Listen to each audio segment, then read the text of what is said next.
The New York State Association for College Admission Counseling serves as host sites for professional development forum series addressing relevant topics and current trends in the field of college admission counseling.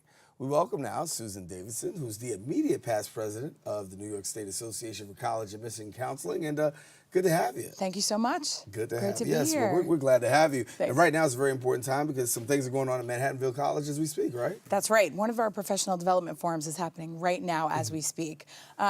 The New York State Association for College Admission Counseling is a group that has about 1,500 members statewide. And we are from the college side, we're from the high school side, so we're college admission counselors, we're high school counselors, we're community-based organization folks, we're independent counselors, retirees, I mean, you name it. So our membership really spans that group. And we work to help students and families in the process of transitioning from high school to college. We are part of a parent organization called the National Association for College Admission Counseling, always a mouthful. Right. And there are 23 state and regional affiliates, and New York State ACAC is one of those. One of the programs that we run, and we're so happy to talk about it today, is our professional development forums. We run 6 or 7 of them, depending on the weather, throughout the state. Right. And there's always a theme, a topic each year that we're talking about, and it's really by colleagues for colleagues. We are professionals in our field, and it's basically, what do you see at your school, or what's happening in your arena that could help somebody in another school? So you have all these coming together. Yep. And so as you talk about forums, what are some of the most, popular discussions that are going on right now?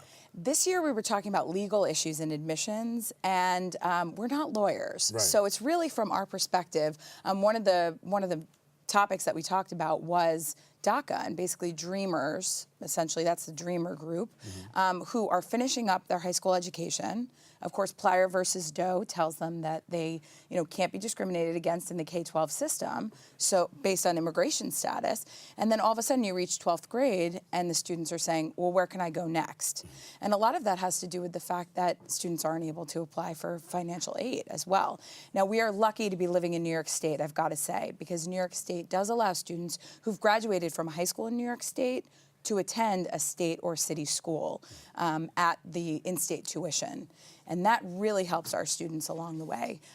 Thankfully, there are programs like the Dream.us who also try to fund undocumented students to head off into their post-secondary world and provide them with that education. And some of our members, big shout out to our members at Lehman College here, Yes. Lori Austin, Director of Admissions and Recruitment, Chris Milton, who is the director of one of the STEM programs here at Lehman, and of course Michelle Harris is across the street at High School for American Studies at Lehman, right here at Lehman. And these folks are dealing with these students every day and working with these students every day to try to get them into programs that will then help them after college as well. So for those who are attending this particular forum, and I know you got some forums coming up, I know there's one in September again, talk to us about what is the curriculum there and how do people get involved? Fantastic. New York State, NYSACAC.org is the place to go. Our programs happen throughout the year. Many of them take place in the spring. And a couple things that are coming up. We do have the forums, which happen.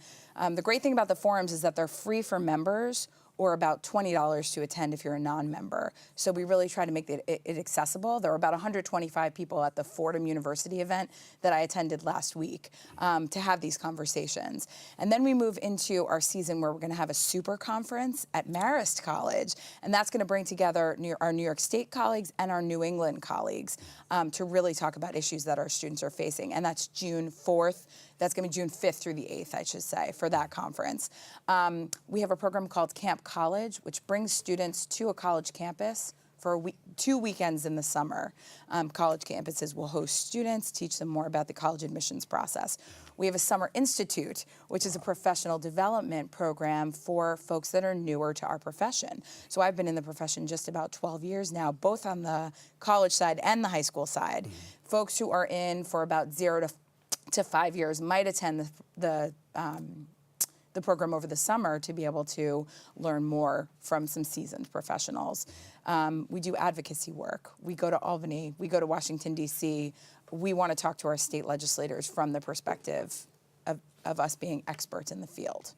And getting involved is simple. It's really just about becoming a member, starting to follow our action alerts, follow our newsletters, things that are happening throughout the year, and hopefully attending our big super conference. So we talked a little bit about some of the issues that you face. What are some of the issues that students are facing right now that maybe we're not aware of? Oh my gosh, so students Where do I start, right? I know, I mean, from everybody's thinking about mental health issues, and so school counselors are basically tasked with many, many roles. As we know, one of them is certainly in the mental health realm, and that can often take over. Counselors find that they may not have enough time in a day to handle all the casework that they have to handle, along with helping students apply to colleges. So our national association recommends one counselor to every 250 students. In New York State, we are way over that throughout the state. We're about one counselor to between 400 and 500 students. And the goal would be to try to get more school counselors within the school environment to be able to help students with some of the things that they're facing both at home and then in the college admissions process. To the college admissions process specifically, there's a lot of media out there talking about the frenzy and it's getting harder to get in and things like that. And the truth is there's a very small percent of colleges that take less than 33% of applicants. So there's 3,000 to 4,000 colleges in this country that people can look at. And so what we try to do as school counselors is really open the eyes of our students. Maybe you didn't think about this school. Maybe you'd be a really good fit for this school, that type of thing. And we try to make sure that they have a balanced list of colleges, some that are going to be reaches, right, and some that are really going to be a little bit safer, more likely for them. And so what about, okay, we talked about students, we talked about you guys, what about parents? There are some challenges with parents as well. Parents are a big part of this, as you know, obviously. Being a parent, I now see it from that perspective as well. And parents want the best for their students. I mean, they want the best for their kid. The best thing parents can do is be really involved in the process. They can be the scheduler, they can be the timekeeper, they can be the folks that schedule the college visits. They're the ones that have the spreadsheet of when the applications are due. They're the ones that are oftentimes very involved in the financial aid process because, of course, we need the parental information to go through the financial aid process with the FAFSA and the CSS profile. And so we work with parents all the time, and we really try to include them as partners in this process. Yeah, so if people want more information, what do they do? New York State, NYSACAC.org. And there's email addresses on there as well. Mine would be past.president@nysacac.org. And so being the past president, what was the highlight for your presidency? Oh my gosh, it's been an amazing ride. I've been 12 years on the board, 3 years within this cycle. It's the best part is working with my colleagues in this field and just seeing their passion for students. Yeah.